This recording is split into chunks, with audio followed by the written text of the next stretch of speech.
So Hima గారు వాళ్ళు మనతో ఉన్నారు. She's the director admissions for HSB. వారిని అడిగి వారి మాటల్లోనే ఇప్పుడు దాకా నేను ఎక్స్ప్లెయిన్ చేసింది వారి మాటలు ఒక్కసారి విందాము. నమస్తే మ్యామ్.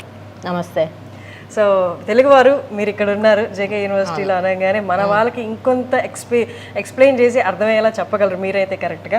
ఒక్కసారి ఇక్కడ అవైలబుల్ ఉన్న కోర్సెస్ ఎవరు జాయిన్ అవ్వగలరు, మన తెలుగు వాళ్ళకి ఎంత ఫ్లెక్సిబుల్గా ఉంటుంది ఇక్కడ? మీకు టెక్నాలజీ కాలేజ్ ఉంది, మేనేజ్మెంట్ కాలేజ్ ఉంది, డిజైన్ కాలేజ్ ఉంది.